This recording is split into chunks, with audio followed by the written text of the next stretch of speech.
ताई समितीची यादी पुन्हा करते श्री रामसुधी के बारे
नष्टप्रायेषु भद्रेषु नित्यं भागवत सेवया भगवती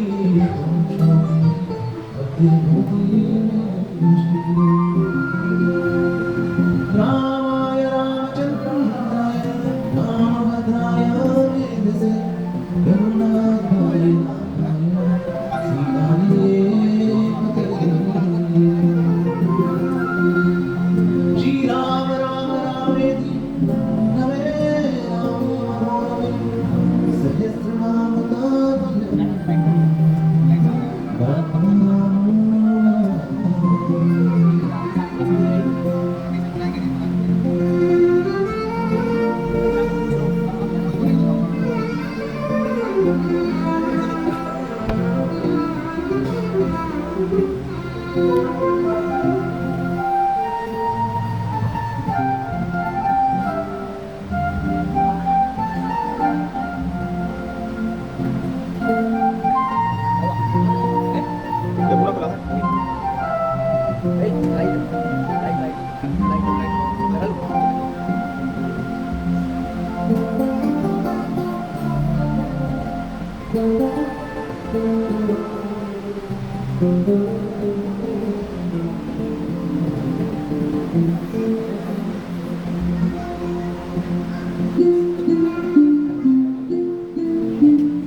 हरे कृष्णा।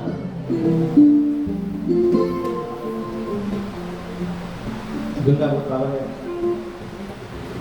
ठाकुर जी के चरणों से निकली है, तो इस जगत में आती है तो त्रिभुवन तारिणी कहलाई जाती है। देवी सुरेश्वरी भगवती गंगे त्रिभुवन तारिणी तरंग तरंगे। पूरे त्रिभुवन को तारने की शक्ति है, मतलब शक्ति गंगा में है।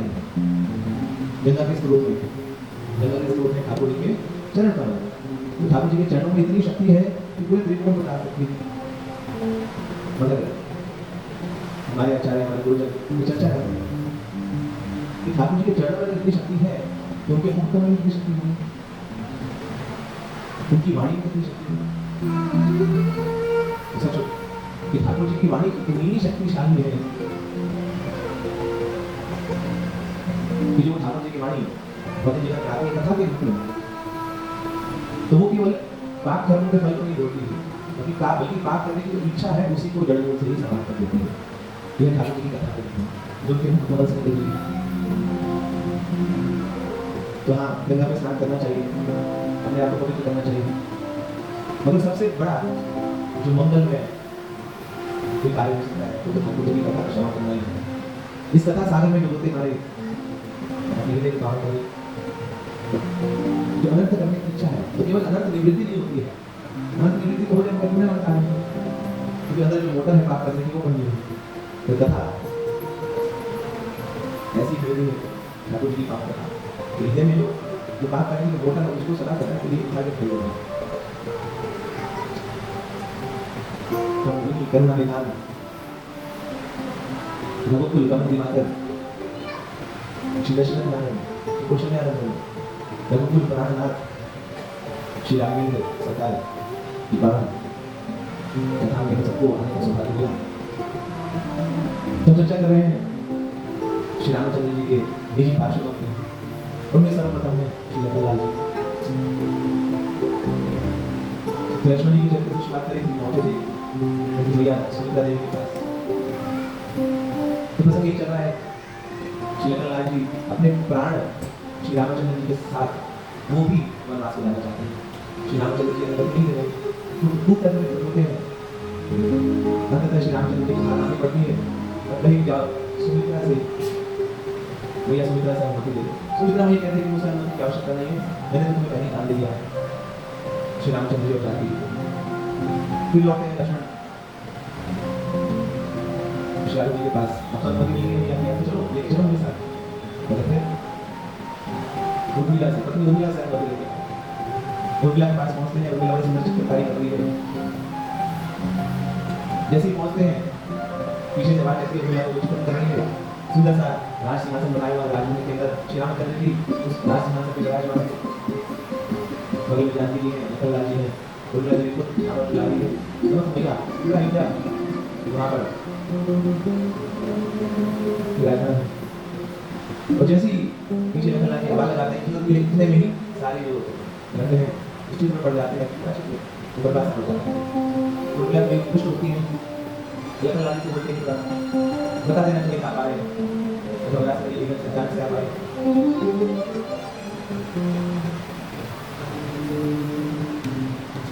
तुरंत लॉजी बोलते हैं कि आप जितना तो बहुत चिंता मत अभी इसका समय नहीं हुआ ये होती है हम जो 14 वर्ष इंतजार करना होगा पूरा वृत्तांत सुना है और अब भूमिका मान रहे हैं लक्ष्मण जी। लखनलाल जी बोलते कि देखो दुर्मिला तुम तो जानती हो मेरे की श्री रघुनाथ जी और उन रघुनाथ जी के बिना एक क्षण तक रह नहीं सकता। अब वो जा रहे हैं तो मुझे भी आने की जरूरत है मैं क्या ही करूँगा यहाँ मेरी सेवा के धन वही और जैसे जैसे लखनलाल जी बोलते जा रहे हैं वैसे वैसे हाँ मेरा अश्रुधार दुर्मिला जी के नेत्रों से गिरने लगा फूट फूट के रुदन करने लगा अपने आप को रोक के पाना दुर्मिला के हाथ में लखनलाल जी बोलते हैं कि चिंता मत करो 14 वर्ष यूं भी बनाएंगे ऐसे रुदन कर रहे आप तो जानती हैं कि मैं सर्वोच्च सेवा के लिए जा रहा हूँ और आपका ये रुदन मेरी सेवा में बाधा बन सकता है तो कृपा करके आप ऐसा रुदन करें जैसे जैसे कुछ अपने आप को संभालने लक्ष्मण और उर्मिला को संभालने का प्रयत्न करें। उर्मिला जब ये बोलती है तो बोलते हैं कहने भगवान आपको क्या लगता है कि आपके विरह के कारण मैं ये रुदन कर रही हूँ आपके वियोग में रुदन कर रही हूँ आपको एक बात बता दें अभी तो आप 14 वर्ष के लिए जा रहे हैं अगर आजीवन भी श्री रघुनाथ जी की सेवा में आपको जाना पड़े तो मैं आपको रोक नहीं सकूंगा। ये उर्मिला एक से बढ़कर एक आजीवन आप चले जाएं कभी मैं आपको रोक नहीं पाऊंगा। अरे तो जीवन का सर्वोच्च सफलता है इसलिए तो जीवन मिला है कि श्री रघुनाथ जी की सेवा प्राप्त हो गई। फिर आप रुदन क्यों कर रहे हैं अपने पुत्र को क्या बोल रहे हैं तब उर्मिला भी बोलते हैं सुनिए जब हमारा विवाह हुआ था तो हमारे पिता जनक महाराज ने मुझसे जाते जाते कहा था कि और ये जो सीता है ये बड़ी बेशक है मगर ये बहुत भोली है और तुम छोटी बेशक हो और तुम बहुत चतुर हो तो मुझे बहुत भय होता है कि ये अपने आप कैसे संभाल पाएगा। आज मेरे नेत्रों से अश्रु बह रहे हैं आपके लिए नहीं लक्ष्मण जी मुंशिया जी के लिए मेरे नेत्र बह रहे हैं कैसे वो अपने आप को संभालेंगे जो बहनों में पली बड़ी है जिन्होंने जिनके चरण कमल कभी नीचे पड़े नहीं पृथ्वी पर आज वो कंदरों के बीच में पत्थरों के बीच में कैसे अपने काम करती कितना कष्ट होगा। आज मुझे लग रहा है कि मैं अपने पिताजी की दीदी आगे को नहीं कर पाऊंगा इसीलिए मेरे नेत्रों से अश्रु बह रहे हैं मेरे दिल में बहुत पीड़ा हो रही है। ये है रावण की चीज इतना कुछ छोटी बात एक के बाद एक तो स्वामी जैसे अद्भुत भाव जताते हैं इस मानस में कि मेरी फूल जैसी बहन ये 14 वर्ष विहंगम मन में कैसे रही इस कारण से मेरे हृदय में पीड़ा हो रही है। अब ये उर्मिला जी जो है सुमित्रा जी से भी ऊपर है तो लक्ष्मण जी कहते कि मैं वचन देता हूँ कि जिस भाव से आप सिया जी की सेवा करना चाहती हैं उनकी रक्षा करना चाहती हैं वो बीड़ा मैं अपने कंधों पे उठाता हूँ और 14 वर्ष उनके समक्ष रहूंगा वो कभी बारी का नहीं। अब 14 वर्ष लक्ष्मण जी सोए नहीं तो ये बात तो सबको पता है बताते हैं दो कमल ऐसे हैं दो प्रकार के कमल होते हैं एक कमल होते हैं जो दिन में खिलते हैं एक कमल होते हैं जो रात में खिलते हैं मगर दो कमल ऐसे हैं जो दिन में भी खिलते हैं और रात में भी खिलते हैं वो है लक्ष्मण जी के नयन कमल जो हमेशा खिले रहते हैं वो कभी बंद हुए नहीं। ये तो सरल तरीके से सब जानते हैं लक्ष्मण जी सोने की बात की मगर तो 14 वर्षों के लिए लक्ष्मण जी ने कुछ पाया नहीं व्रत धारण करके रखे हुए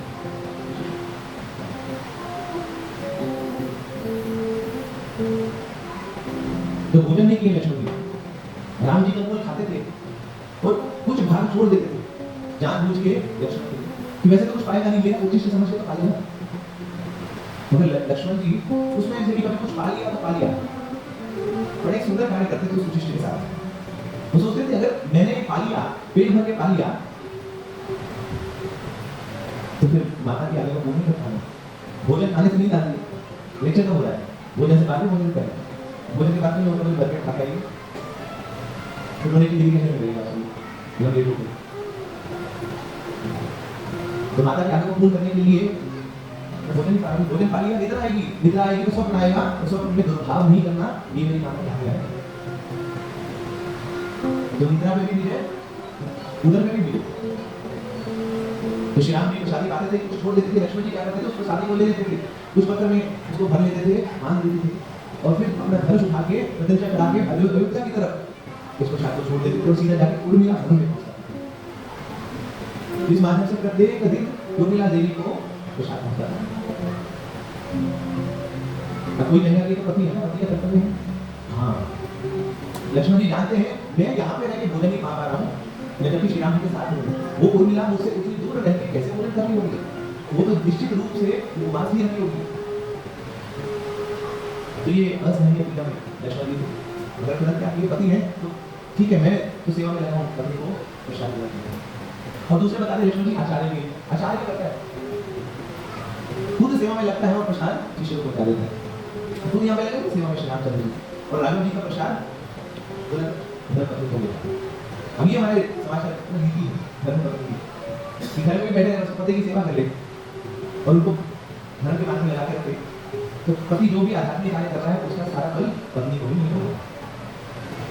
अब जिनके पति नहीं है, जिनके पति भक्त नहीं है, उनको खुद जगह ताकि उनका अध्यापन अगर पति भक्त है तो पत्नी की परम सेवा तो यही, वो पत्नी की सेवा, वो पत्नी की सेवा करे, तो पति को आध्यात्मिक कार्य में लगाते हैं। जब श्री रामचंद्र जी वापिस लौट कर आते हैं, उर्मिला देवी के साथ प्रथम मिलन होता है श्री लक्ष्मण जी का। उर्मिला धन्यवाद देती है लक्ष्मण जी को, तो आपकी कृपा से मैंने बीते श्री रामचंद्र जी का उच्च प्राप्त हुआ मुझे, परंतु 7 दिन ऐसे थे जब आपने प्रसाद नहीं दिया, तो मुझे लगता है कि उस समय आपको थोड़ी ज़्यादा भूख लगती होगी, तो आपको आपने खा लिया होगा प्रसाद, या कुछ ज़्यादा सेवा करनी होगी, उधर मांगता होगा, तो 7 दिन आपने प्रसाद नहीं दिया। ऐसा नहीं होगी, भूख प्यास तो मेरी वैसी ही रहती थी हमेशा। मैं वो विजय पर प्रत्यास में ग्रहण्यास सतवीर गायन महामित मग्न चित्ता, ठाकुर जी की सेवा में मैं तो मग्न चित्त रहता था, तो मुझे भूख प्यास ये कभी परेशान नहीं करे। अगर हाँ, वो 7 दिन में प्रसाद नहीं भेज पाया, पहला दिन वो था जब श्री रामचंद्र जी अयोध्या को त्याग कर वृंदावन के लिए गए। इतनी पीड़ा हो रही थी उनको अयोध्या वासियों के प्रति कि प्रसाद पाने की तो सुनिश्चित नहीं करते। उन्होंने कहा कि चीज पास मिलेगा, मुझे पास मिलेगा, वो पहला दिन। दूसरा दिन जब मुझे पता लगा कि चक्रवर्ती सम्राट राजा दशरथ उस वक्त गमन कर चुके हैं, तो पिताजी की याद में उस पीड़ा में राघव जी ने प्रसाद लिया। तीसरा जब माता जानकी रावण हरण करके चला गया, तो उस दिन तो कोई सुध नहीं थी श्री राघव जी को, न खाने की, न पीने की, न सोने की, बस सीधे उनकी याद में। तो तीसरा दिन था, और फिर 3 दिन जब लंका के कूच करने वाले थे, समुद्र को पार करना था, तो समुद्र से रास्ता मांग रहे हैं। 3 दिन हमने उपवास किया, व्रत रखा, तो 3 दिन में उनको खाया प्रसाद। तो 7वां जिस दिन मुझे शक्ति लगी, मेरे प्राण संकट में गए, उस दिन मुझे सुख नहीं, इस प्रकार के 7 दिन प्रसाद प्रसाद। आज उर्मिला अपने आप को धन्य मान रही है, और उर्मिला देवी बोलती है कि प्रभु कितना परम सौभाग्य कि आप जैसा पति मिल जाए। आप जैसा पति अगर किसी को मिले, पति तो क्या आपका दर्शन मात्र किसी को हो जाए, दर्शन क्या आपका नाम ही कोई उच्चारण कर ले, लक्ष्मण लक्ष्मण, आपका नाम उच्चारण करने मात्र से वो जो व्यक्ति वो सामान्य नहीं करेगा, वो श्री राम जी का भक्त बन जाएगा। ऐसी शक्ति है आपके अंदर। तो मैं धन्य हूँ मुझे आप जैसा पति मिला। जब श्री रामचंद्र जी लौट कर आए, नारद मुनि वहां पर आते हैं, उनके शासन करते हैं, और नारद मुनि थोड़ा सा छेड़ रहे श्री रामचंद्र जी। नारद मुनि बोलते रहो, ये रावण का वध करना कोई बहुत बड़ी बात थोड़ी, एक प्रदूषण कभी मान दिया क्या ही पहाड़ उखाड़ दिया। श्री राम कैसी बातें कर रहे हैं। तो नारद बोलते हैं रावण का वध करना, प्रदूषण का वध करना ये कोई बहुत बड़ी बात नहीं है, असली बात तुम्हारी लगन लाने करी, मेघनाथ को मार दिया, इंद्र विजयी मेघनाथ का वध किया, ये कार्य किया। तो राम किताबों में हमारा दिया कैसे पता चला हमें ऐसी क्या योग्यता होती है उस व्यक्ति में जो मेघनाथ को मारे। तो नारद ने मत नहीं कि देखो ब्रह्मा जी का वरदान था मेघनाथ कि मेघनाथ को वही व्यक्ति मार सकता है जिसके पास 3 गुण हो। पहला, जिसने अनंत वर्षों तक निद्रा पर विजय प्राप्त करी, जो कभी सोया ना हो, जिसकी पलकें आपस में मिली ना हो, वही व्यक्ति ही मेघनाथ को मार सकता है। दूसरा, जिस व्यक्ति ने स्त्री का मुख ना देखा हो, इसको इंगित कर रहे हैं नारद मुनि। मारा किसने? लखनलाल जी। तो बताना चाह रहे हैं कि आपके जो लखनलाल है ये 14 वर्ष सोए नहीं है और आपके लखनलाल ने कभी किसी स्त्री का मुखमंडल देखा नहीं, चाहे वो आपकी धर्मपत्नी क्यों ना हो, चाहे वो लखनलाल की भाभी क्यों ना हो। इसकी गवाही तो खुद लखनलाल जी दे रहे हैं। सीता मैया के आभूषण मिलते हैं, तो गले का हार है, नथ बेसर है, कान के कुंडल है, लखनलाल जी को पहचान नहीं पा रहे। अगर हाँ जैसी पैरों के पायल देखना, हाँ ये देखा है क्योंकि मैंने चरण कमलों का ही दर्शन किया है सीता मैया के, कभी ऊपर का देख नहीं पाना। अच्छा, तीसरा गुण, मेघनाथ को तो नहीं मार पाया है जिसने आजीवन अन्न न लिया हो, जो व्रत करा हो अनंत वर्षों तक। तो आज जाके श्री रामचंद्र जी को ये पता पड़ पा रहा है कि जो मेरा लखन है इसने 14 वर्ष निद्रा नहीं ली है, इसने स्त्री का मुख नहीं देखा है और ये आजीवन व्रत रखा है, 14 वर्षों की इसने व्रत रखा है। तो श्री राम जी को ये बातें आज पता चल रही। तो श्री राम जी पूछ, अरे लक्ष्मण तुमने 14 वर्षों तक कुछ पाया नहीं, मैं तो प्रतिदिन तुम्हें कंदमूल देता था, क्या करते थे उसका? तो आज जाके वो रहस्य खुल गया, उस रहस्य के आगे से पता निकल गया। ये जो लखनलाल है अपनी पत्नी को देते थे, उर्मिला देवी को प्रसादी देते थे श्री रामचंद्र।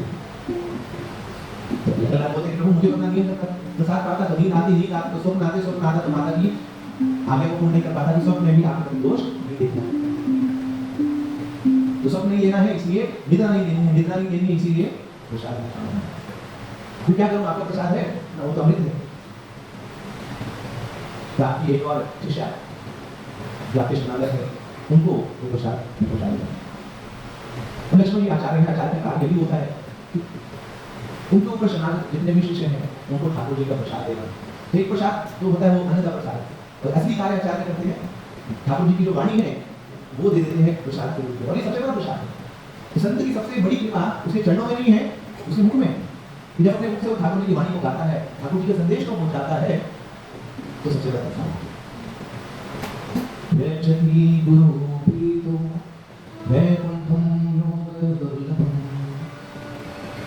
अगर गुरु प्रसन्न हो जाए तो बड़े बड़े योगियों को जो वैकुंठ दुर्लभ है वो प्राप्त हो जाता है उस शिष्य को। तो लक्ष्मण जी जैसा दासत्व किसी के पास नहीं है, लक्ष्मण जी जैसा गुरु प्रेम किसी के पास नहीं है, लक्ष्मण जी जैसा भ्रातृ प्रेम किसी के पास नहीं है, लक्ष्मण जी जैसी इष्ट निष्ठा किसी के पास नहीं है। अभी तो खुद अनंत शेष है लक्ष्मण जी, अभी तो गाते जाए हमें तो 365 दिन से फिर कर रहे हैं हरि अनंत हरि कथा।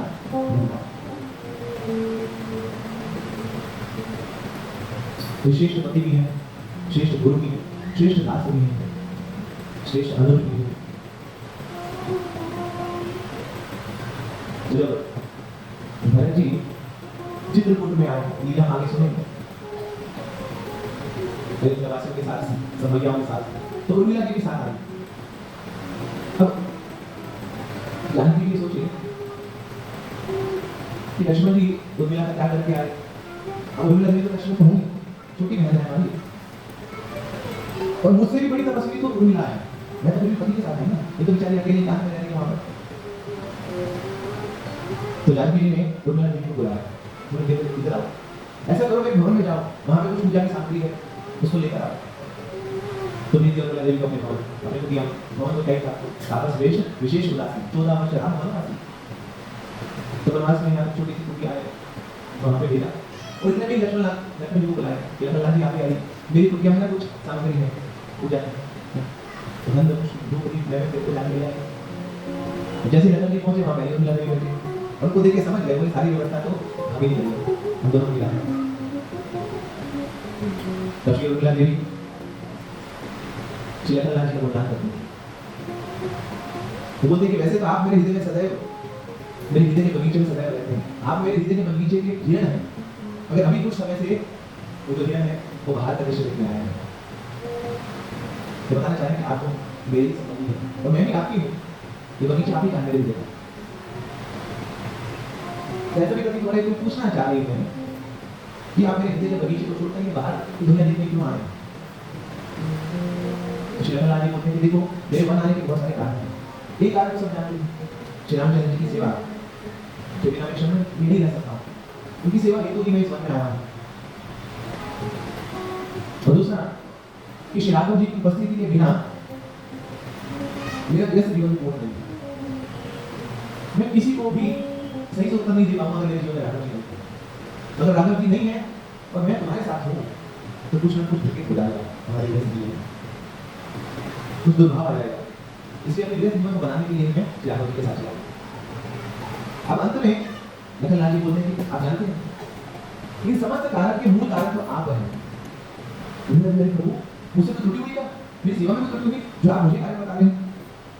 अब देखिए कितनी सुंदर बात बता देना चाहिए कि जो घर का बड़ा होता है ना, वो अपने से नीचे जितने भी वहाँ पे घर परिवार परिजन हैं उनके लिए वो सबसे बेस्ट देना चाहता है, सबसे अच्छा वस्तु देना चाहता है।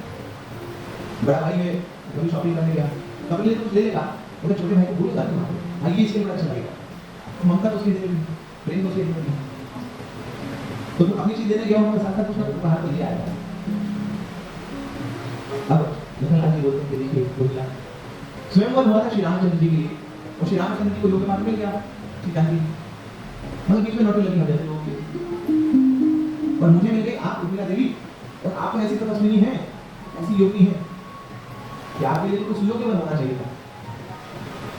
निश्चित रूप से आपका अगर कोई वर हो तो वो बहुत बड़ा तपस्वी व्यक्ति हो, मगर मैं आपको बता दूं मेरे पूरे जन्म में तपस्या नहीं करी। मगर हाँ अब मैं आपका पति हूँ, तपस्या नहीं करी पूरे जन्म में, अभी तपस्या करना चाहता हूँ ताकि आपको योग्य वर मिल जाए, ताकि 14 वर्ष बाद आप जब वापस अपने घर से मिले तो सिया जी आपको बोले हाँ अब जाके सुयोग्य बन जाए, अब जाके वो लखनलाल ने ये योग्य हुए हैं क्योंकि उन्होंने खूब तपस्या करी। आप जैसे गृहिणी को एक तपस्वी ही उसके योग्य है। तो मुझे लगता है कि आपको मैंने बड़ी सहजता से प्राप्त कर लिया, तो वो सहजता को अनुकूल करने के लिए, उसको योग्य बनाने के लिए मैं आपको योग्य बना रहा हूँ, इसलिए मैं वन में आया हूँ। आपके मूल्य को पूरा करने के लिए, आपके मूल्य, आपके प्रेम का, आपके सामर्थ्य की जो पूरी योग्यता है उसको पूर्ण करने के लिए मैं वन में आया हूँ। एक दूसरे को ही शिरोधार्य कर डालने से कभी ठाकुर भगवान ज्ञान हो जाए।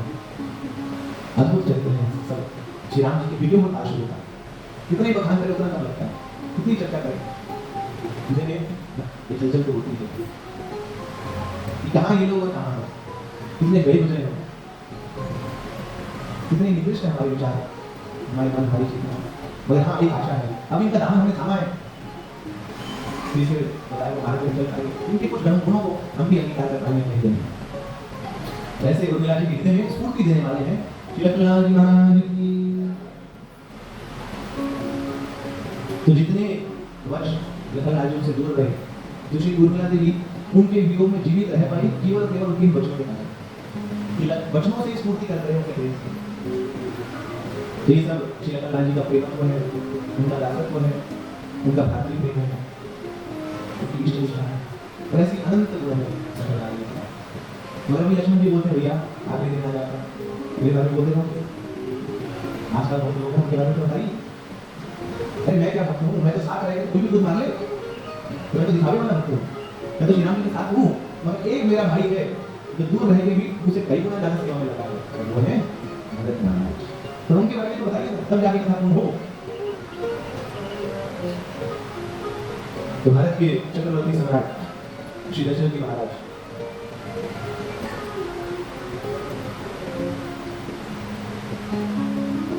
श्री राम जी के विरह में इतने व्याकुल हो गए हैं,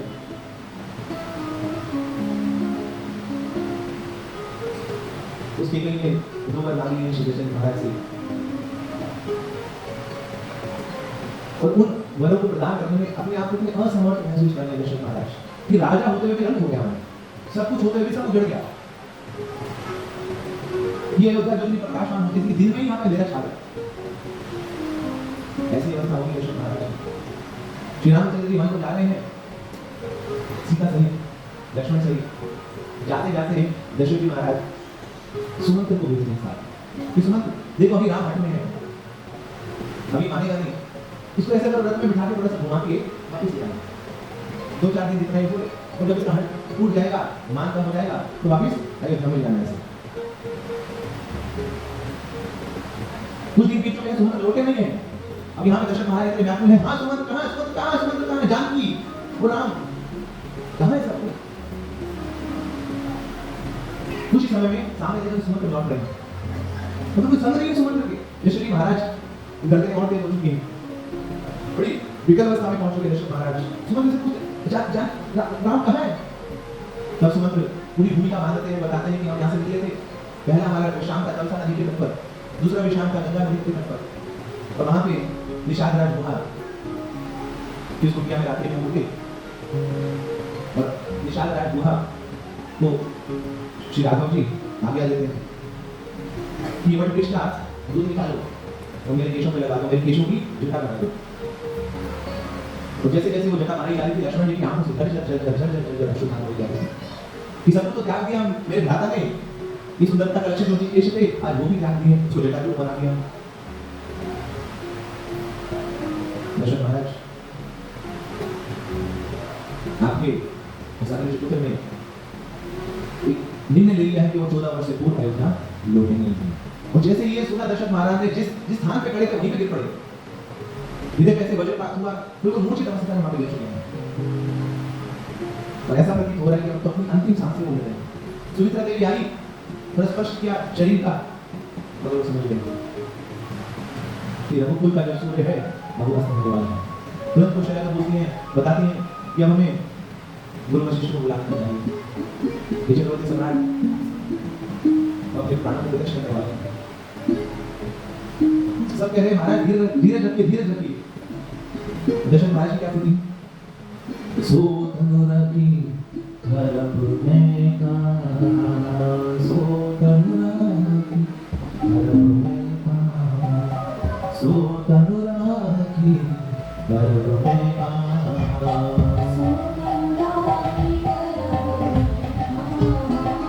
जीन प्रेम मनोरमिका,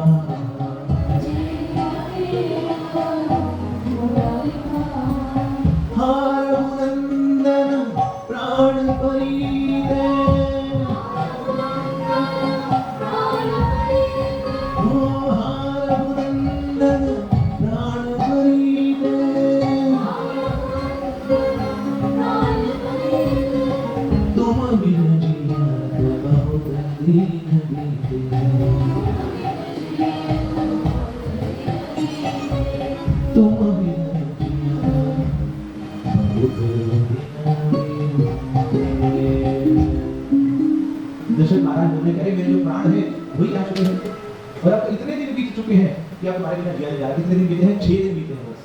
6 दिन में ही श्री रामचंद्र जी के वियोग में ऐसे हाल हो चुके दशरथ महाराज की, अपने प्राणों को अपने शरीर में समेट नहीं पा रहे, वो स्वतः ही निकलते जा रहे हैं। बताया जाता है श्री राघव जी का अपने हृदय से स्मरण करते हुए, जीवा पर उनका नाम रखते हुए, नेत्रों से अश्रुधारा बहाते हुए, राम राम कही राम कही, राम राम कही राम, तनु परिहरि रघुवर बिराम, राम भयो राम राम कही राम कही। 6 दिन बीते हैं, उसी 6 दिन के भाव में 6 बार श्री राम जी का नाम लिया, और राव भये सूर्य राजा है और स्वर्ग राज्य को लौट जाता है। स्वर्ग तो नहीं लौटे, निश्चित रूप से ठाकुर जी के नित्य भाषण में उन्हीं के लोग पहुंचे। इस प्रकार चक्रवर्ती सम्राट राजा दशरथ ने अपने प्राणों को प्रत्यक्ष कर दिया है। अब देखिए अंतिम समय में भगवत स्मृति ये कोई सामान्य कार्य नहीं है, ये कोई सरल सहज कार्य नहीं है कि अंतिम समय में आपने सोच लिया और ठाकुर जी का नाम आपकी जीवन आ गया। लोग कहते हैं हमें लाठी लगाने माला फेरने से क्या होता है? अरे माला फेरने से अंत समय में ठाकुर जी का नाम निकलता है, ये माला फेरने का नाम। आज जो आप करेंगे वही अंत समय में निकलेगा, उसी का स्मरण होगा। तो अभी ठाकुर जी का नाम जब नहीं किया तो अंत समय में क्या ही हमारे पास कुछ बचेगा कि ठाकुर जी का नाम हमारे पास रहेगा। अब तो अयोध्या ऐसे लग रहा है कि दुखों का सैलाब टूट पड़ा है। प्राण तो अयोध्या की पहली जब श्री रामचंद्र जी गए थे तब निकल चुके थे, और नहीं सही असर दशरथ महाराज की देह त्याग से पूर्ण हो गई। ऐसा बादलों काले बादल अयोध्या के ऊपर छा चुके हैं, दुखों के, पीड़ाओं के, कष्टों के। तो अयोध्यावासी सब अपने आप को ऐसे अनाथ महसूस कर रहे हैं। अब इतने में गुरु वशिष्ठ वहां पहुंचते हैं स्थिति को संभालने के लिए। पता लगा कि राम लक्ष्मण तो वन को चले गए हैं और भरत और शत्रुघ्न नानी के पास गए। तुरंत अपने शिष्यों को बुलाया, आदेश दिया कि तुरंत जाओ और भरत शत्रुघ्न को सनिहा दो। परंतु उनको ये मत बोलना कि दशरथ महाराज चल बसे, ऐसा उनको अंदेशा में नहीं देना चाहिए। और हाँ, ये बात तो बिल्कुल नहीं बतानी है कि श्री राघव जी हमारे को चले ये कभी तो एक गति होती है, तब तीन तीन अपनी होती है। और भरत और शत्रुघ्न, तुम्हें क्या लगता है कि वो इस बात को बड़े आसानी से स्वीकार करता है? ये किसी भी हालत में, क्योंकि इससे आगे कराना कि राम जी, जानकी जी, लक्ष्मण जी ऊपर को चले। बस इतना जाके बताइए कि गुरुदेव का आदेश हुआ है, उन्होंने आपको बुलाया है। और इधर भरत महाराज नानी के घर पे हैं और स्वप्न में ही उनको अंदेशे हो रहे हैं। ऐसा लग रहा है कि मानो हर जगह अपशकुन ही अपशकुन हो रहे हैं। देखिए, जो लोग आध्यात्मिक रूप से उच्च हैं, उनको ये अपशकुन महसूस होते हैं, उनको ये अनुभव होते हैं। मगर जिनका अध्यात्म बड़ा संकीर्ण है, जिनकी चेतना बड़ी सूक्ष्म है, ऐसे लोगों के साथ सामने होंगे जब भी समझ नहीं आएगी क्या है। भरत महाराज उनका तो डायरेक्ट ऑनलाइन है ठाकुर जी के साथ, वहीं पे बैठे बैठे तो जान पाने अनुभव हो रहा है, कुछ अपशकुन होने वाला है। तो तुरंत वहाँ पे ब्राह्मणों को बुलाते हैं, ये भी कराते हैं, उनको दान पुण्य आदि करते हैं, केवल एक ही हेतु से, मुझे लग रहा है कि घर पर कुछ अपशकुन होने वाला है। इतने में गुरु वशिष्ठ के भेजे हुए शिष्य पहुंचते हैं भरत महाराज के पास, निवेदन करते हैं, गुरुदेव ने आपको बुलाया है, निवेदन चलिए। हम यहाँ पहली डर लगा भरत महाराज को,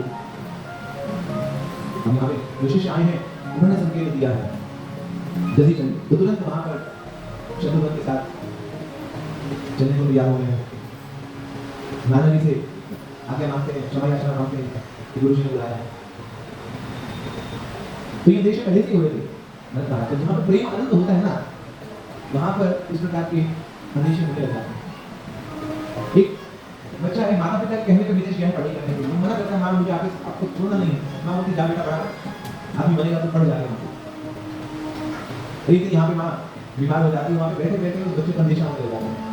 आज कुछ तो गड़बड़ हुई है, मुझे कुछ सही लग रहा है, तो माँ को फोन करता है, हाँ बाकी आज बहुत तेज बुखार मुझे चढ़ गया है, उस गर्मी में बहुत कंफर्ट कर रही हूँ, अच्छा हुआ तो मुझे बात करने की कोशिश।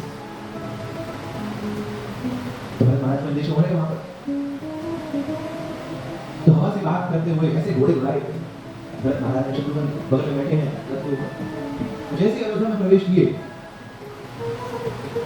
वहां नदियों को देखकर जो सुख होता था, आज भरत महाराज को ऐसा अनुभव नहीं हो रहा। उन तालाबों को देखकर जो हमेशा हर्षित रहते थे, आज ऐसा लग रहा है कि वो तालाब भी मुरझाए हुए हैं, ऐसा लग रहा है उसके ऊपर आलियां जमी हुई हैं, वो ऊपर कुत्ते ऊपर उड़े हुए हैं। आज कोई भी ऐसा प्रेम का भाव अयोध्या के इन नदियों से प्रकट नहीं हो रहा है। अयोध्या की वो हरियाली है, वो मौसम, वो पशु पक्षियों का चहचहाना, जो भरत महाराज के लिए उनको आनंद प्रदान करने के लिए ऐसे चहचहा कर रहे थे, आज ऐसा कुछ नहीं हो रहा है। वो अयोध्या नगरी हमेशा रसमयी बनी रहती थी, आज बड़ी नीरस की प्रतीत हो रही है। तो गोस्वामी जी बताते हैं कि भरत महाराज जहाँ जाते थे, जितने लोग उनको प्रणाम किया करते थे पहले, अब वो सब दूसरे गए। पता लगा यहाँ भरत महाराज आ रहे हैं, दूसरे चले गए। वो माताएं कुछ अपने बच्चों को गोद में लेके थोड़ी तो दौड़ के खा के अपने घरों में चली जाती। उनकी परछाई पर भी पैर नहीं रखना चाह रहा है। भरत महाराज ऐसे दृष्टांत को देखते हैं तो समझ जाते हैं कि कुछ तो बड़ी विकट बात है। यहाँ तक वर्णन आया है कि जब 14 वर्ष के बाद श्री रामचंद्र जी के साथ श्री रामचंद्र जी अयोध्या में वापस लौटे हैं, दीपावली का उत्सव है, हर घर में दीपों की अग्नि जल रही है। तो पहला जो मिलन हुआ भरत महाराज का श्री रामचंद्र जी के साथ, दोनों ऐसे गले में मिले हुए हैं, नेत्रों से ऐसे हाथ बह रही है। 10 मिनट बाद अयोध्या वासी ये नहीं पता कर पा रहे हैं कि इसमें भरत कौन है और राघव जी कौन है। दोनों समय उतने ही रो बैठे हैं, वही शरीर की कांति, वही हाव भाव, वही स्वभाव। मगर आज उसी अयोध्या नगरी में उन भरत महाराज के प्रणाम किए बिना तो रहते थे, आज उनकी परछाई उनकी तरह है। लोगों ने अपने घरों के दरवाजे बंद कर लिए, कहीं से किसी को प्रेत आत्मा में अंदर घुस जाएगा। तो ये सब देखकर भरत महाराज मन में विचार कर रहे हैं कि मेरी अयोध्या को हुआ क्या है, ऐसा व्यवहार संध्या का समय होता था, वशिष्ठ मुनि आदि वहां पे सब कथा किया करते थे, मतलब अयोध्यावासी बैठ के उसका श्रवण किया करते थे।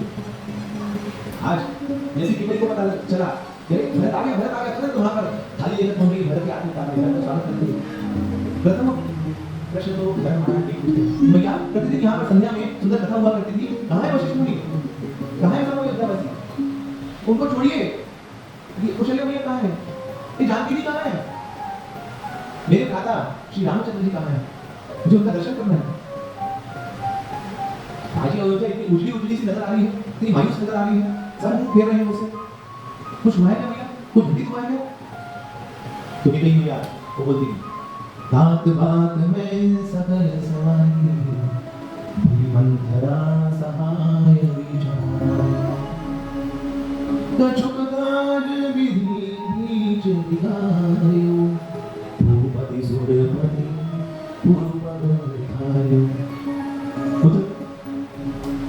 मैंने सब कुछ अच्छे के लिए किया, सच बताऊं तो तेरे लिए किया था, तो सब कुछ अच्छा हो भी रहा था, मगर क्या बताऊं ये देवताओं इन विधायकों ने कुछ ऐसा रचा, चक्रवर्ती सम्राट राजा दशरथ उनका सर्वनाश हो गया। ये क्या कह रही भैया, ये कैसे वचन बोल रही है? पिताजी कुछ बीमारी हुई थी उनको, ये संकट कैसे आया, क्या हुआ? मेरे पिताजी अब जीवित नहीं, आंखों से ऐसे झरझर सुनाई दे रही है भरत महाराज की। ये क्या सुन रहा हूं भैया, इसी को सुनने के लिए मैं बताया। आप लोग भरत जी की स्थिति को ध्यान से सुनिएगा, पिताजी नहीं रहे होंगे, मगर तभी भरत महाराज कहते हैं गोस्वामी जी वर्णन कर रहे हैं, चलत न देखन पायब तोहि धर्म राही सो पेयोहि, चलत न देखन पायब तोहि धर्म राही सो बहुरिधि धरि उठे संहारे रूपी दो मरम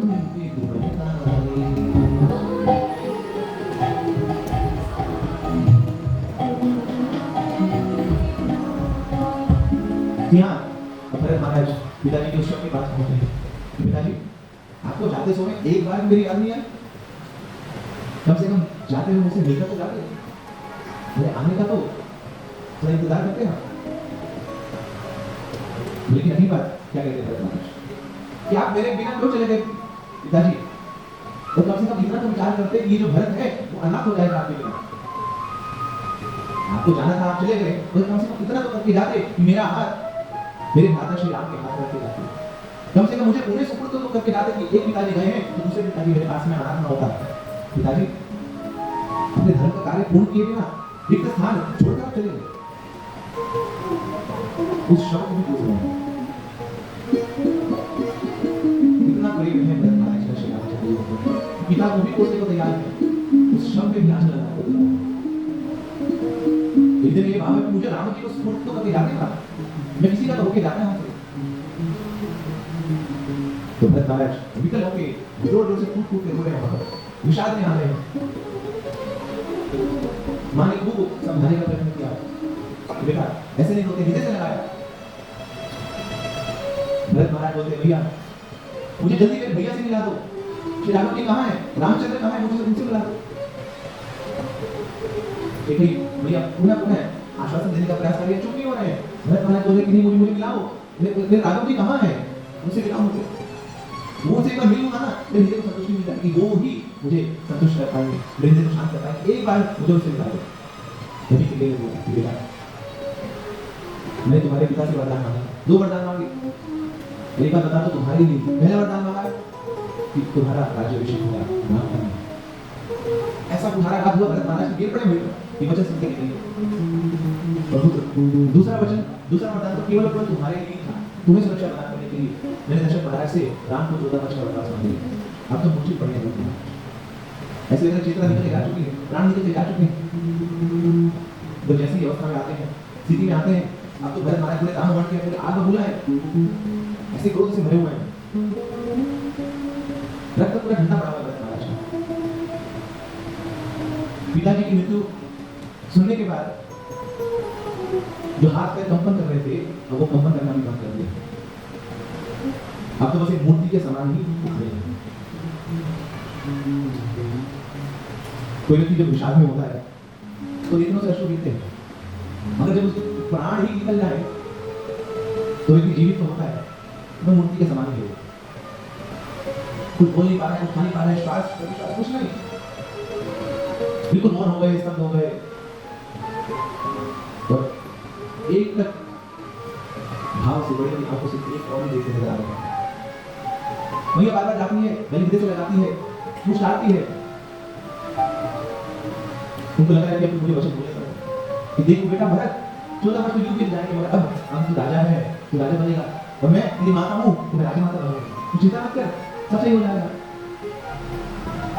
ये वचन तो ऐसे लग रहे थे भरत महाराज कहते थे जिसकी घाव के ऊपर कोई अंगारी फेंक रहा है, इतना कठिनाई बार बार कहने लगी कि विषाद मत कर पुत्र, 14 वर्ष का समय तो बहुत लंबा समय नहीं है, बड़े हंस खेल के ही समय निकलेगा, तू राजा में राजमाता, ये सारा साम्राज्य हमारा है। बार बार ये शब्द सुन सुन करके भरत महाराज जी ऐसा तुम्हारा हाथ पूरा है, और ऐसे वचन बोलते भरत महाराज जिनको बोल पाना हमारी लिए संभव नहीं। क्या अवस्था है भरत महाराज की, उनको भाव भी ना पाए। गोस्वामी ने बहुत विस्तार रूप से इसका वर्णन किया है। आपके हृदय में ऐसी भावना भैया कैसे उत्पन्न होती है? कहाँ राम राम राम राम कहते कहते आप थके नहीं, कभी मुझे चोट लगता है तो आप मुझे मंत्रा को थमा देंगे, ध्यान रखना ऐसा। मतलब कभी आपके राम को कुछ कष्ट हो जाए, छोटी सी पीड़ा होता है, गले से लगा के जब तक उधर रहना पड़ता है, कुछ घाव हो जब तक घाव पूर्ण हो, छोटे पूरा जगत जानता है कि रामचंद्र आपके गौर में ज्यादा रहते थे, पूरे हो जाए कहीं नहीं रहते थे, सारी पीड़ा जन्म तो कौशल्या ने किया, उनको पालन पोषण तो भैया आपने किया, पर आज ऐसा परिवर्तन होगा आपके हृदय में, उसी राम को आपने कलेजे के पूर्वक इतनी दूर भेज दिया, वो भी 14 वर्ष के लंबे अंतराल के लिए। कभी आपके मन में विचार नहीं आया भैया? अभी मैं प्रयास कर रहा हूँ समझ के बोलने का, जो वचन निकले थे भरत महाराज के हृदय से, कि भैया पूरे जगत में कोई ऐसी भैया होगी वैसे वचन कभी सुनने की इच्छा नहीं।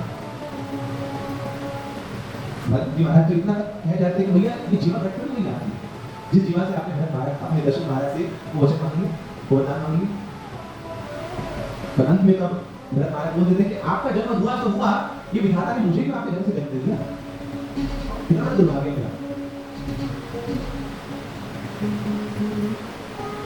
मुझे शर्म आ रही है आज, मैंने आप ही को से जन्म दिया, क्या ही मेरे पूर्व जन्म के कर्म होंगे, ऐसी बात हुई है। तो 14 वर्ष तक किसी ने की गई भवन में जाने का भी प्रयत्न किया। इस प्रकार भरत महाराज इतने ठाकुर जी के चरणों में अनुरागी कि जो भी उनको ठाकुर जी से दूर ले जाएगा, वो समस्त वस्तुओं को, व्यक्तियों को, परिस्थितियों को त्याग करने के लिए शरणों में लगेंगे। वही चलो को स्वामी पाद मुझे चाहिए अनुकूल से संकल्प, प्रतिकूल से वर्जन, कि जो भी व्यक्ति के अनुकूल है उसको स्वीकार करें, जो प्रतिकूल है उसको त्याग नहीं। प्रहलाद महाराज ने पिता का त्याग कर दिया, विभीषण ने अपने भाई का त्याग कर दिया, ध्रुव महाराज ने उसने दिया का त्याग कर दिया। वर्णन आएगा जब भरत जी महाराज चित्रकूट में जाएंगे अयोध्या वासियों के साथ, तो शत्रुघ्न भी साथ जाएंगे वहां, तो सभी भेंट होती है। निर्णय ले लिया गया है कि श्री रामचंद्र की अयोध्या वापस लौटेंगे नहीं। भरत महाराज ने आगे प्रभु आपका कुछ प्रतिनिधि तो होना चाहिए तो अयोध्या में राज करे, ठाकुर जी से राम मांगेंगे, क्योंकि पादुकाएं मांगी, उन पादुकाओं को शिवधार करके इतने अयोध्यावासी वापस करने को तैयार है अयोध्या के लिए। इतने में श्री राम जी शत्रुघ्न को बुला रहे हैं, शत्रुघ्न बुला रहे हैं ये बात सुनो, दिमाग में ले जाकर ठाकुर जी को चर्चा करते हैं शत्रुघ्न के साथ, मुझे वचन दो शत्रुघ्न, इनके कहीं भैया को कोई इसको उनको कोई पूछता नहीं है, मैं जानता हूँ इस समय जिसको कोई पानी भी नहीं पूछ रहा होगा अयोध्या में, उनका तो ख्याल रखोगे। शत्रुघ्न कैसे मिले आपका, वो कहेंगे भैया नहीं आपके वनवास का कारण है, आपके कष्टों का कारण है, तो उन्हीं की चिंता करोगे, ऐसा क्यों?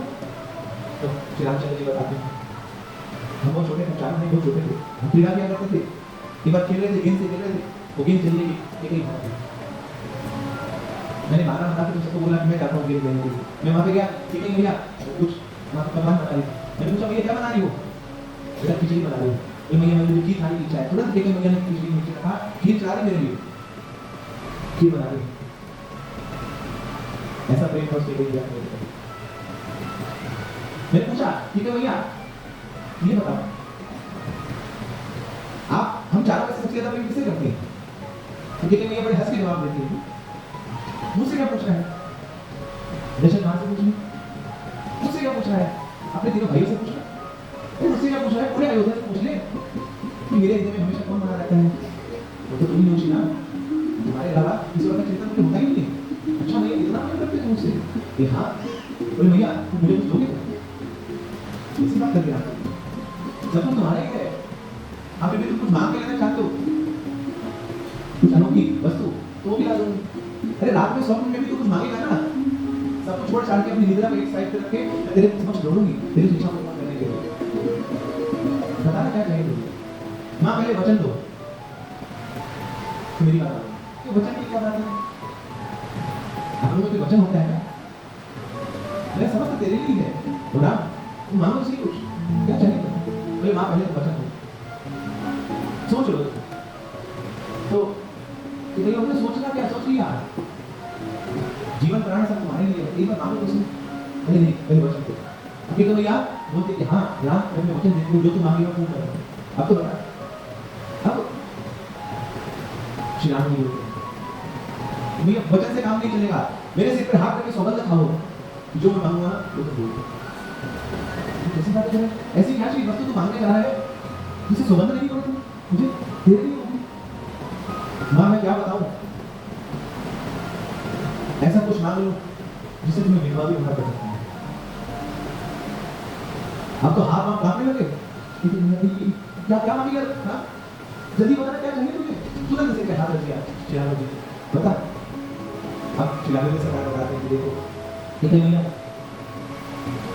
आपके लिए तो मैं तुमको समान हूं मगर अपना वास्तव में तुमको बताऊं मैं तो साक्षात भगवान ही हूं। ये जितने अवतार हैं वो सब मुझसे ही निकलते हैं। मैं ही रचयिता हूं पूरी सृष्टि का, मैं ही जगत आधार हूं, मैं ही ब्रह्मांड अधिपति हूं, मैं ही जगन्नाथ हूं। जितने देवी देखा है सब मेरे नियंत्रण में है, मेरे नियंत्रण में रहकर कार्य करते हैं, सृष्टि को चलाते हैं। धर्म की स्थापना करने के लिए पुनः मैं आता हूं, धर्मों का नाश करने के लिए मैं आता हूं। कभी इस राम रूप में मैं आया हूं, मानुष देह स्वीकार करके आया हूं मगर अस्तित्व खोया नहीं हुआ, मैं वही भगवान हूं। और इन देवी देवताओं ने इच्छा व्यक्त करी है कि रावण है दुष्ट है इनको पर आक्रमण करता है इनको कष्ट देता है और उसका वध करने के लिए मुझे कुछ करना होगा। और वहां पे अरण्य में बहुत सारे ऋषि मुनि संत हैं जो मेरी कहा करें तो उनको सानिध्य प्रदान करने के लिए भैया मुझे वन में जाना पड़ेगा। आज आपसे यही मांग रहा हूँ दशरथ महाराज से 2 वरदान मांगे। पहला भरत का राज्याभिषेक होगा और दूसरा 14 वर्ष का बाद मांगे। अब ये जो वर मांगे श्री रामचंद्र जी ने इसका प्रूफ भी क्योंकि मंत्रालय ने बोला था आजीवन वनवास मांगेगा।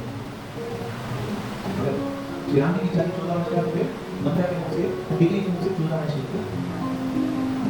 तो देखिए रचयिता तो बहुत भूल गया वन को जाना है किसकी हिम्मत है मुझे वन को मिलेगा किसका साहस है ये मुझे खुद ही होती थी ध्यान नहीं पड़ेगी मेरे को कैसी लीला उसकी पड़ेगी ठीक है भैया दशरथ जी महाराज से सोचिए कि भैया क्या सीखी हो आप वहां से अपना कर रहे हैं गला पर बोल के राम जी क्या मांग लिया भैया प्रश्न हुई समझ बोल रहा चुप्पी साध ली कि भैया कुछ बोल नहीं पाते डर रहे लोग ऐसा कोई मांगा मगर मांगा तो कौन बता पूरी दुनिया लाचा लगा रही थी लेकिन आज भी लगाती है पूरे रामायण का सबसे जो विकार जरी धर्म के लिए उस लाचा को भी स्वीकार करने के लिए तैयार है किसके लिए शिवाजी जी की सेवा तो भी नहीं भैया भी देखिए ये रामायण का चरित्र विलन होते हुए भी कितना कुछ सिखा रही है ये सेवा का आनंद है उससे बड़ा कोई आनंद है। कई बार गुरु जी आपसे ऐसी ऐसी सेवाएं मांगेंगे जो दुनिया की नजर में आपको गाली पड़वाएगी देने वाले झूठ करेंगे आपको उस परीक्षा को में भी आप उत्तीर्ण हो गए तो गुरु जी के चरण पसंद नहीं आएगा गुरु जी पसंद है ये सब सारा हर एक पात्र श्री रामायण जी का हमारे जीवन को उद्धार करने के लिए बना है।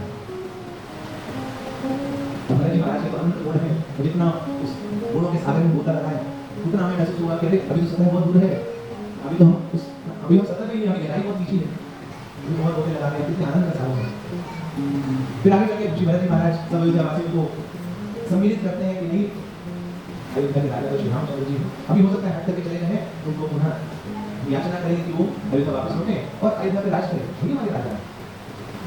यही चित्रकूट में कामदगिरी पर्वत पर श्री राम जी और भरत जी का पहला मिलाप हुआ है, जिस स्थान पे आप गए हो कामदगिरी में घूमना करते हैं। तो यहाँ पे बहुत सारे जन थे ऐसे अयोध्या के जो नहीं जाना चाहते थे। तो भरत महाराज ने नाचना लगा, उनको खूब डांटा। अरे आप बोलते हो कि भाई बच्चों से पूछे हैं, हमें ये काम करना है, वो काम करना है, हम आपसे छुट्टी नहीं लेंगे, चलो नाम भी आपके जीवन में नहीं है, कुछ नहीं है आपके जीवन में, आप लोग यात्रा में आए, आपको भी जानी पड़ेगी, तो फिर चलेंगे यात्रा में, तो काम करना है, लेकिन घूमने चले जाते हैं, घूमने शिमला गए कोई दिक्कत नहीं, दार्जिलिंग गए कोई दिक्कत नहीं, चित्रकूट आ गए, हरिद्वार चले गए, घूमने चले। अब कुछ लोग वहाँ पे आ नहीं पाए, ना कुछ के उनके पास समय था, कुछ आ नहीं पाए, तो नहीं आए, कुछ ना कुछ बहाना बना लिया, तो छुट्टी नहीं मिली। ये सच में हो सकता है, हम बहुत से डरते हो, बात न करिए। उस ऐश्वर्य का लाभ ही क्या है, सोचिए, उस धन का लाभ ही क्या है, जिस धन को ठाकुर की सेवा में लगा। वो लोग तो सोचते हैं क्या ही कर रहे होंगे लोग, उन लोग क्या बताइए, तो आनंद लूट रहे हैं। Are you happy? Are you happy? तो जो लाज लगाए वो मर गए, दूसरा मिले कोई नहीं, आप तो जा रहे हैं खाने, आप खाने जा रहे हैं, पूरा जीवन में कार्य किया, परिश्रम किया, अपने दिनों की तरह दौड़े, कुछ नहीं करते थे, क्या करेंगे धन लगाएंगे, मतलब ठाकुर की सेवा में। तो ये भरत महाराज ने ये शब्द बोले, उन अयोध्यावासियों को जानने चाहिए, चलो हमारा कर्तव्य, हमारा धर्म है चित्रकूट जाना, श्री राम जी को वापस लेकर। अब भरत महाराज चल रहे हैं, वहां पे चक्कर पत्थर है, लहू विमान उतर है, माताओं ने बोला मेरे कुछ नाम पहन लो, कुछ पादुका पहन लो, भरत इतना कष्ट हो रहा है तो भैया पादुका नहीं।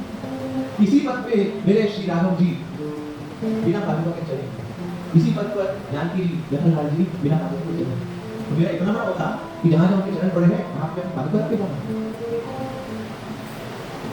ये तो आप लोगों की कृपा है कि हमें चरणों से जाना हो, असली में तो मुझे मस्तक के बल चलना चाहिए, जहां जहां चरण पड़े हैं वहां पे मस्तक ना हो, आगे जाओ। अनोखा भाव, अद्भुत भाव प्रेम का हमेशा उमड़ता रहता है जिंदगी में, जो भक्ति के अलावा उनके पास कोई और चर्चा है ही नहीं हो रही। श्री राम जी के चरण को जब वहां भी उस अवस्था में भी चरणों की ही सेवा करना है, चरणों की नमाज।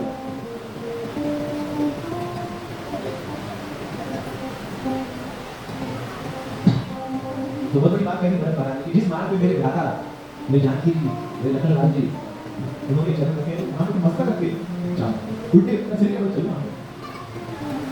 ये तो मेरा दुर्भाग्य है कि मुझे पावन करने पड़ते हैं, रात देने में पावन करना।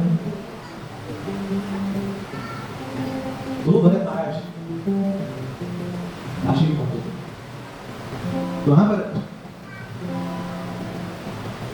प्रयाग पहुंचे, प्रयागराज।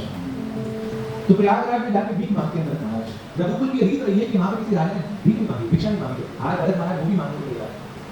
तो प्रयागराज से जो तीर्थों के राजा हैं, उनसे हाथ जोड़ के विनीत भाव से भरत महाराज भीख मांगे। क्या बोलते हैं? हरन धर्म न काम रुचि, गति न चाहो निर्वाण, जन्म जन्म रति राम पद, यह बरदान, यह बरदान। हरन धर्म न काम रुचि, मुझे पैसा नहीं चाहिए, मुझे धर्म भी नहीं चाहिए, मुझे अपनी इच्छाओं की पूर्ति नहीं चाहिए, मुझे काम वासना नहीं चाहिए, मुझे मुक्ति भी नहीं चाहिए, निर्वाण भी नहीं चाहिए, मुझे सिद्धियां नहीं चाहिए। तो क्या चाहिए भरत महाराज आपको? जन्म जन्म रति राम पद, श्री राम जी के चरण, उनको हमेशा जन्म पर्यंत जन्म में शिरोधार्य करके रखूं, उनके चरणों की सेवा देते पर्यंत मैं करता रहूं, ये काम मेरे लिए पूरी कर दीजिए। वो तीर्थराज आपको वांछित कल्पतरु में सारी इच्छाएं पूर्ण करते हैं, मेरी एक छोटी सी इच्छा ये भी आपको दीजिए। और वो मिली ठाकुर जी के चरण में मेरे 14 वर्ष का गैप था, उस साल में भी चरणों की सेवा को प्राप्त हुई। कोई बाधा नहीं है उनकी सेवा, जैसे श्री राम जी नहीं थे, उनकी सेवा नहीं थी। चित्रकूट के बाद जा रहे हैं, रास्ते में भार्गव मुनि का आश्रम आता है, ठाकुर जी ने वहां लिया जब वो जा रहे थे वनवास की। भार्गव मुनि ने देखा कि भरत महाराज आए हैं, वो ऐसे उत्साहित होकर मानो नृत्य कर रहे हैं, अति प्रसन्नता हुई कि उनको जो श्री रामचंद्र जी आए थे, भरत महाराज आए तो अति प्रसन्न। तो भरत महाराज को बड़ा सुंदर एक वक्तव्य सुनाते हैं भार्गव मुनि। भार्गव मुनि बोलते कि देखो आज मुझे अपने प्रश्न का उत्तर मिल गया, तो गुरु जी आपका कोई प्रश्न होता है? गुरु जी तो प्रश्न का उत्तर देते हैं ना, आपके भी कुछ प्रश्न रखे होते हैं? हाँ बिल्कुल होते हैं। आज मुझे अपने प्रश्न का उत्तर मिलेगा। क्या प्रश्न था गुरु जी आपका? कि जीवन भर कोई साधना करे, भजन करे, वेद पाठ पढ़े, यज्ञ याचना करे, अपना जप करे, सेवा करे, उसका फल क्या होगा? मुझे इस प्रश्न का उत्तर पता है। इस प्रश्न का उत्तर है कि जीवन भर आपने साधना करी, फल क्या मिलेगा? राम जी का दर्शन होगा, ठाकुर जी का दर्शन होगा, और दर्शन मुझे प्राप्त होगा। साक्षात ठाकुर जी चल के मेरे आश्रम में आए, मुझे दर्शन दिया, ये फल किसका है? मेरी साधना का, मेरे जप का, मेरी सेवा का, वो फल मुझे मिला। मगर मेरा प्रश्न है कि जिसको ठाकुर जी का दर्शन हो जाए उसको क्या फल मिलता है? आज इस प्रश्न का उत्तर में मुझे मिल गया, इसको कोई साधना करे उसका फल है ठाकुर जी का दर्शन, और ठाकुर जी का दर्शन इसको प्राप्त है उसका फल है उसको भक्तों का दर्शन होता है। आप जैसे भरत महाराज का दर्शन होता है, मैं उनके प्रिय दर्शन हूं, यही भक्तों की महिमा है कि ठाकुर जी जब किसी व्यक्ति पे अति प्रसन्न हो जाते हैं तो उसको अपना एक प्रतिनिधि दे देते हैं, उसके समक्ष एक वैष्णव दे देते हैं, उपहार देते हैं। जब जो उनका बेड़ा पार लगाएगा तो उपहार देगा। इस प्रकार भागवत मुनि भी आज अपने सुखाने को उत्तर देकर महाराज आप मेरे आश्रम में चले आए। ठाकुर जी हाय तो हाय ठीक है, वो आके चले गए, वो तो कीड़े हैं, बनता है। ठाकुर जी क्या है? कीड़े हैं, वो किसी के होते नहीं, उनको तो बनाया जाता है किसी का, और वो बनाने वाले कौन है? वो है भक्त। ये भक्त ठाकुर जी से हमारा नाता जोड़ते हैं, तो ठाकुर जी से प्रार्थना करनी चाहिए, भगवान ये प्रार्थना बच्ची आप मिल जाए, और इससे बड़ी प्रार्थना क्या है? आपके भक्त मिल जाए। उससे भी बड़ी प्रार्थना है कि आपके भक्तों का संग कभी छूटे, ये सबसे सर्वोच्च प्रार्थना है, कोई अलग कर पाए। प्रभु आपके भक्तों का संग कभी छूटे, क्योंकि भक्तों का संग ही है इसी कारण भक्ति कर पाना, बढ़ पाना होती है। ये भक्तों का संग है, आपके चरणों में मुझे बढ़ाएगा, ये पहुंचाएगा। अपने आप में मेरे बल नहीं है, कोई सामर्थ्य नहीं है, योग्यता भी नहीं है प्रभु, तो एक आशा है वो आपके भक्तों का हृदय है। तो कभी मेरे से आपके भक्तों के प्रति कोई बढ़ाना होता है, उनका संग छूट जाए, ऐसा आप मुझे बताना। श्री सीताराम कृष्ण हनुमान की जय, जय गुरु श्री रघुनाथ। इसी के साथ राम कथा तो पूर्ण नहीं हुई, मगर राजस्थान पूर्ण हुआ है, हमारी अवधि पूर्ण हुई। आज चित्रकूट की भूमि सभी प्रार्थना करें कि ऐसी पुनः पुनः अवसर दें अपने समक्ष लाने का। धाम की जो भूमि होती है बहुत शक्ति होती है, तो आप भी प्रार्थना करें, बाद में भूल जाएंगे, प्रणाम कर लीजिए, भूल जाइए तो भूमि को प्रार्थना करिए। जैसी बात आपने हमें बुलाया है वैसे पुनः पुनः आप हमें यहाँ पर ज्ञान दें, पास बुलाएं, और इसी प्रकार श्री राम जी की लीलाओं में, उनके नाम में और उनकी कथाओं में हमें डूबने का अवसर प्रदान करें। श्री श्री चित्रकूट धाम की हरे कृष्ण। अंत में 2 मिनट और चाहिए बस, इतना आपने प्रतीक्षा करी, 2 मिनट और कविता से आभार प्रकट करेंगे आप सब भक्तों का जिन्होंने हमें मौका दिया राम कथा गाने का। आप नहीं होते तो दीवार पर नहीं सुनाने वाले, इतना बड़ा इधर नहीं है कि खाली दीवार पर सुनाते, आप सब आए तो ये मौका हमने प्रदान किया। आपको भी सबको साधुवाद है, धीरे से आभार है। हरे कृष्ण कृष्ण कृष्ण हरे हरे, हरे राम